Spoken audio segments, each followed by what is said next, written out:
Les saludamos desde la parroquia Santiago Jocotán Chiquimula de la diócesis de Zacapa. Este es su programa La Misión Continúa. Y en su programa hemos venido reflexionando desde la semana pasada sobre los conflictos al caminar. Y decíamos que se trata ahora de cómo enfrentar los conflictos y cómo situarse delante de ellos. Hay actitudes equivocadas y actitudes correctas, y vamos a reflexionar sobre cuáles son. Pero antes, saludamos a los hermanos que escuchan Radio Chortí Terra, desde la que transmitimos su programa, a los hermanos de la región Huista, allá en Huehuetenango, que retransmite Santo Hermano Pedro Radio, y también a la radio diocesana Radio Pax. Queridos radioescuchas, que Dios les bendiga. ¿Cuáles son las actitudes equivocadas frente al conflicto? Ante el conflicto, algunos simplemente lo miran y siguen adelante como que si nada pasara. Se lavan las manos para poder continuar con su vida. Otros entran de tal manera en el conflicto que quedan prisioneros. Pierden así la mirada amplia, el horizonte, y proyectan esto en las instituciones con sus propias confusiones e insatisfacciones, y así la unidad se vuelve imposible. Nos hacía reflexionar el Papa Francisco en la alegría del Evangelio. Algunas formas incorrectas de enfrentar el conflicto. Ignorar el conflicto. Es como un paciente que no quiere saber sobre su enfermedad. Puede morir. Es peligroso decir todo está en paz, cuando en realidad el conflicto ahí está como dormidito, está latente. Y esto va a provocar problemas. Es como el avestruz que esconde la cabeza en medio de la tempestad. Exagerar los conflictos es lo contrario de ignorar. El pánico, el miedo, la inseguridad tienden a exagerar. Es como la persona que por una enfermedad menor hace un problema grave. Se agita y perturba. Quienes exageran los conflictos terminan siendo dominados por ellos. Queda perdido, se desespera y toma decisiones apresuradas. Decidirse por la agresión al otro parece gallo chachalaco. Es querer la destrucción de los otros, llamados enemigos. En general, aquellos que se encuentran más fuertes se deciden por la eliminación del otro, por la solución violenta. Todo esto es enfrentarse a los conflictos de manera incorrecta y es peligroso y dañino. No podemos dejarlos dormir. Es mejor pasar un rato colorado que toda la vida desteñido. Entonces, no podemos ignorar los conflictos, tampoco podemos exagerarlos y no podemos agredir al otro. ¿Cuáles serían las actitudes correctas? Hay una tercera manera, la más adecuada de situarse ante el conflicto, es aceptar el conflicto, sufrir el conflicto, resolverlo y transformarlo en el eslabón de un nuevo proceso. Y aquí es donde comprendemos lo que Jesús nos dice: felices los que trabajan por la paz. Y el Papa, en el gozo del Evangelio, nos lo recordaba en el número 227. Y estas van a ser algunas actitudes que van a ayudar a crecer en medio de situaciones de conflicto. Veámoslas. Primero, la fidelidad al proyecto de vida. Y esto lo debemos tener en primer lugar y siempre. Entendemos aquí un verdadero y un auténtico proyecto de vida, especialmente en línea con el proyecto de Jesús de Nazaret. Somos cristianos y le seguimos a Él. Y siempre debemos preguntarnos, en este conflicto, debido a la fidelidad al proyecto de vida o por otras razones, ¿cómo seguir a Jesús? ¿Cómo saber esto? Entonces, para esto debemos reconocer los conflictos. ¿Y por qué existen los conflictos? Porque vivimos en un mundo dividido y de gran competitividad. Así se nos ha enseñado a ver la vida y es una manera inadecuada. Y los conflictos son una posibilidad permanente. No sirve por lo mismo disfrazarlos y tampoco esconderlos. Eso empeora.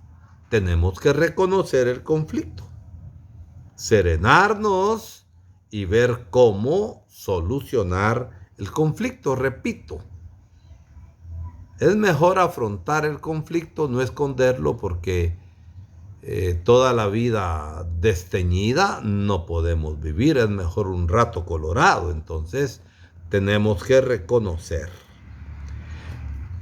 Es importante, al reconocer los conflictos, situar los conflictos. ¿Qué queremos decir con esto? Que se trata de comprender la dimensión real del conflicto para evitar que acciones emocionales o agresivas. A veces nos dejamos llevar por el hígado y no por la razón. Y en este sentido, así nos lo hace reflexionar el padre Luis Mosconi en este hermoso libro del verdadero sentido de la vida, nos sirven las preguntas. ¿Qué tipo de conflicto es?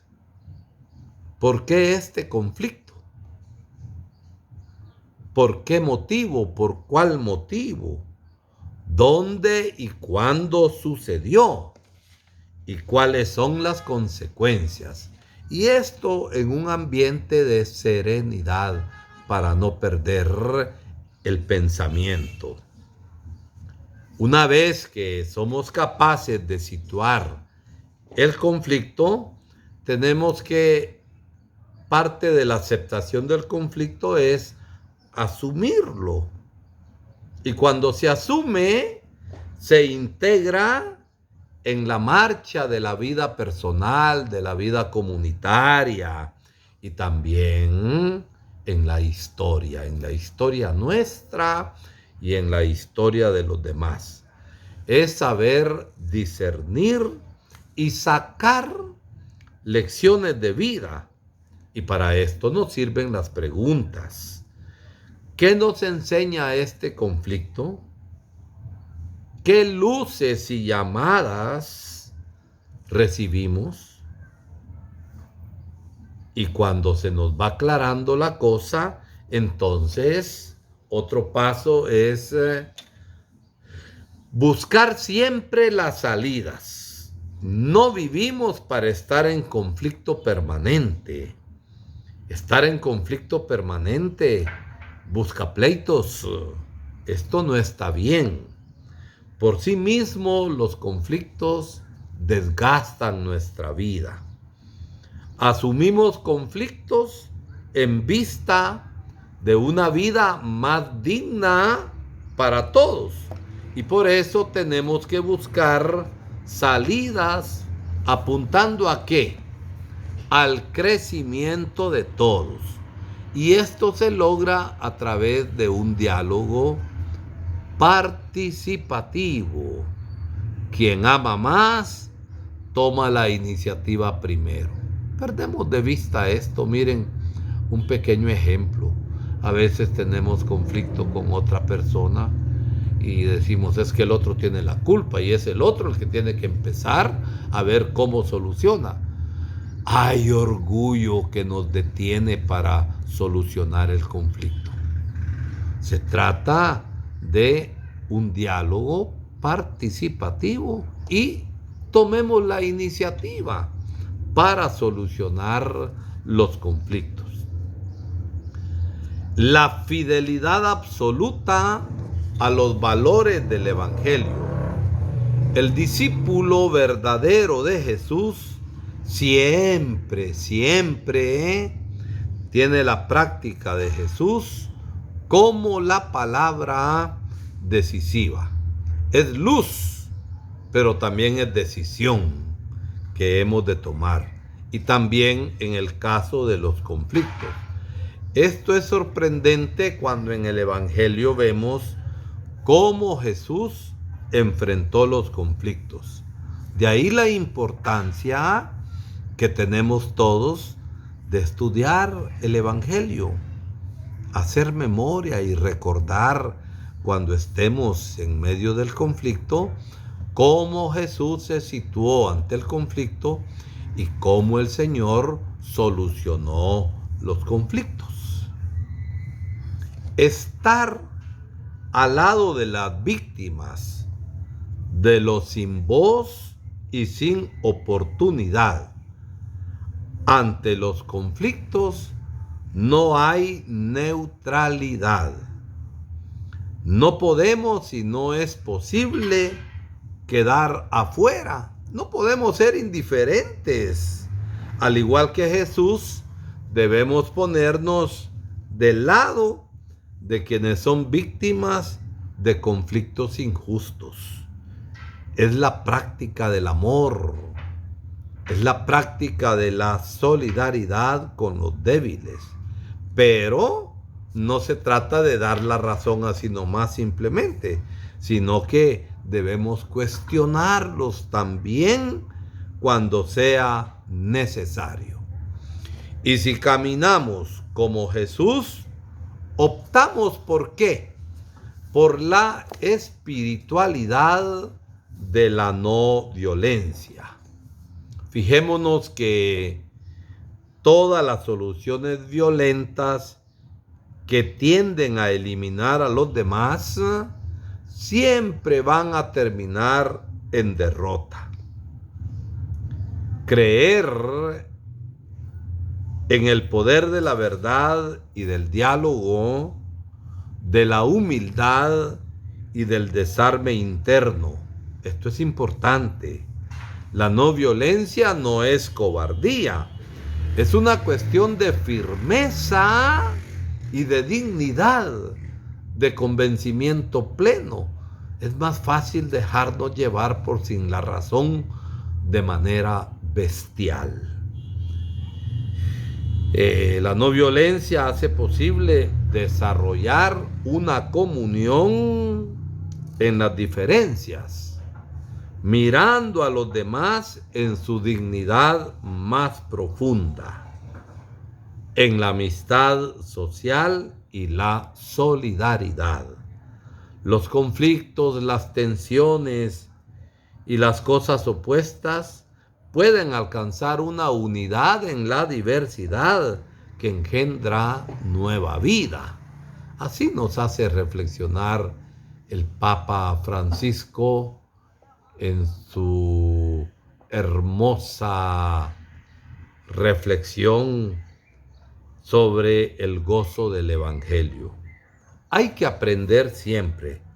Los conflictos ayudan a madurar, ayudan a crecer, ayudan a discernir mejor, a dar saltos cualitativos en el desarrollo de las sociedades y a no empantanarnos.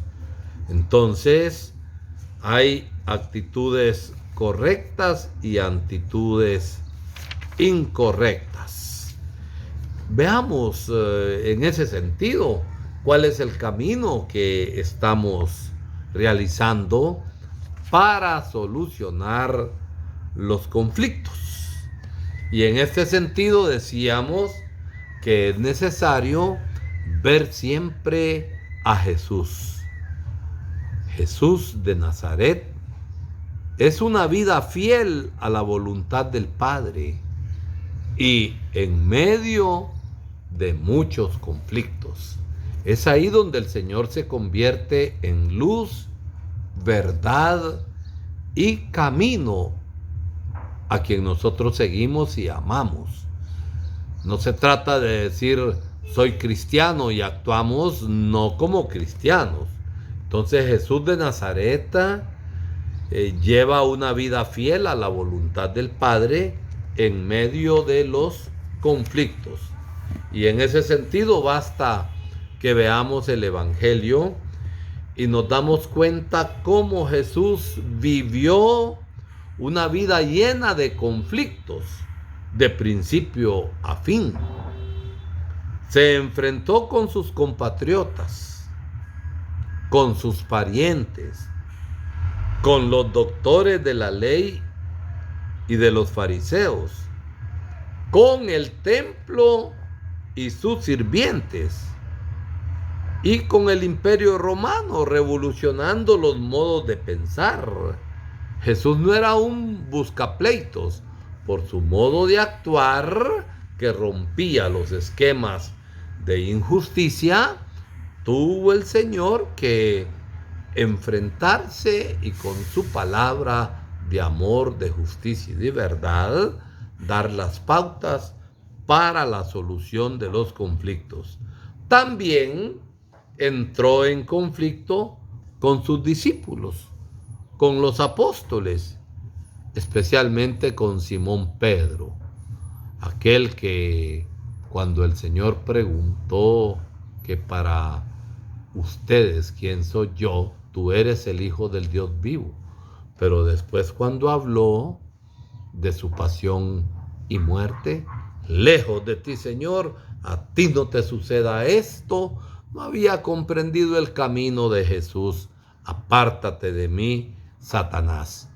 Pero a ese Pedro el Señor lo amó y a pesar de sus debilidades, el Señor lo renovó y lo puso al frente del colegio de los apóstoles. Al fin de cuentas, pues, todos los conflictos que Jesús tuvo que enfrentar se debieron ¿a qué? A la fidelidad. A la fidelidad a la misión recibida por el Padre. A la fidelidad al amor por nosotros. Y no ocurrieron por otros intereses.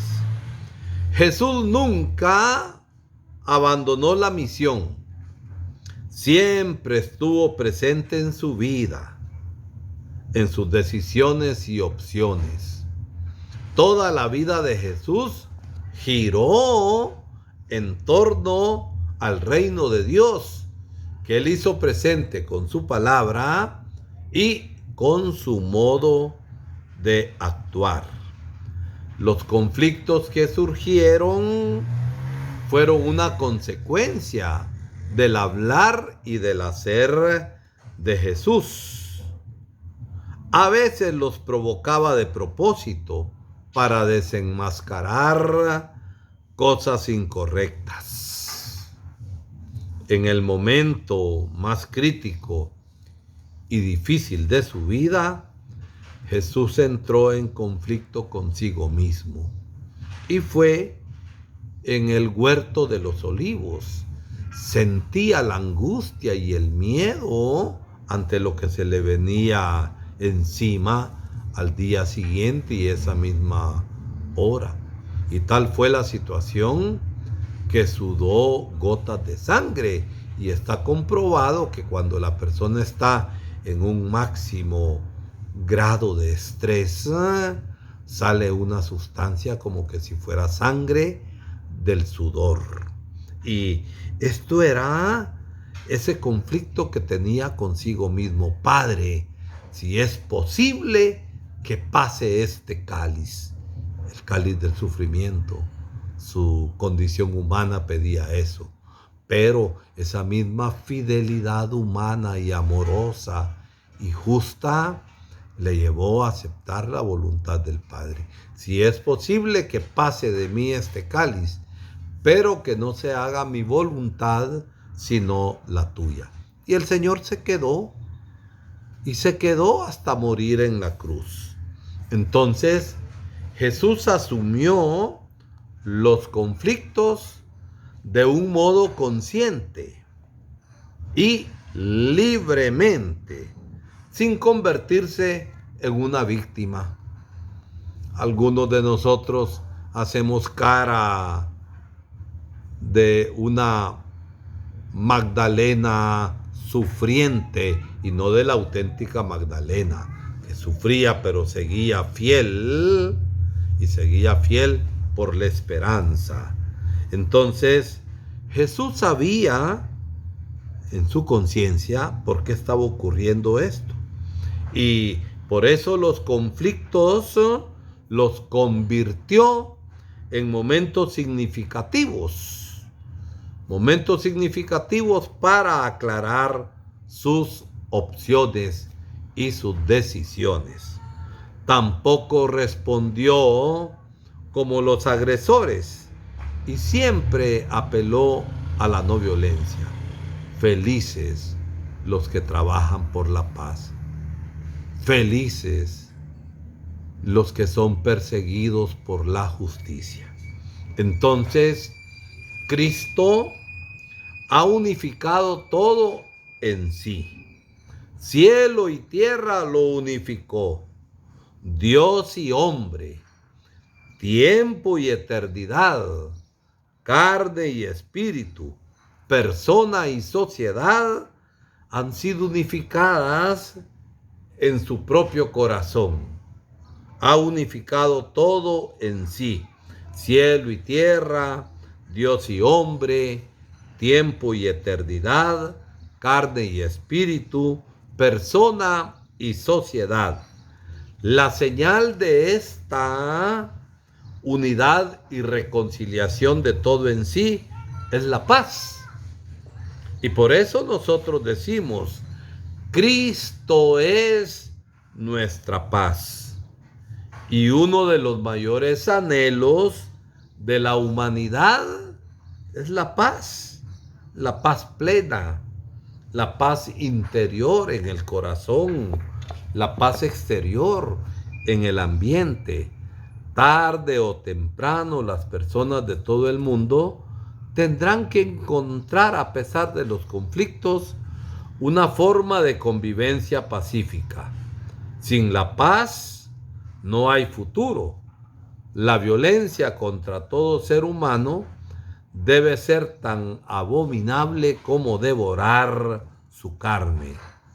La acción no violenta de los marginados puede convertirse en una solución por la unidad, nos decía Martin Luther King, el mártir de la no violencia. Monseñor Helder Cámara vivió una vida muy conflictiva. ¿Debido a qué? A sus valientes opciones por la vida y la paz. Una vez este anciano obispo dijo, uno de mis deseos de alcanzar el infinito es la esperanza de que al menos allí las líneas paralelas se encontrarán. Se encuentra aquello que converge, lo paralelo casi nunca. Pero esto es para decir el sueño que tenía Monseñor Helder Cámara. El anuncio de la paz es la convicción de que la unidad del espíritu armoniza todas las diversidades, supera cualquier conflicto en una nueva y prometedora síntesis, la síntesis del amor con la justicia que hace posible la paz. Solo con la unidad, con la conversión de los corazones y con la reconciliación podemos avanzar en nuestros países tan llenos de conflicto. Y quiero terminar este programa de este día recordando la figura de Monseñor Gerardi, que esperamos canónicamente esté algún día entre los santos reconocidos por la Iglesia, pero sabemos que Él es santo, está ya en el reino de los cielos. El hombre que trabajó por la paz, para que en medio de los conflictos y de tanta violencia y de tanta masacre, en Guatemala ya no se cometiera nunca más todo eso, y por eso se metió al proyecto de recuperación de la memoria histórica, para que haciendo memoria de todo, se buscaran caminos de reconciliación para la verdadera paz. Que el ejemplo de Monseñor Gerardi, que vivió en medio del conflicto, nos ayude, y que su oración delante del Padre Eterno nos vaya alcanzando la parresía y el coraje para trabajar siempre por la paz. Que Dios les bendiga y que nosotros también seamos felices porque trabajamos por la paz.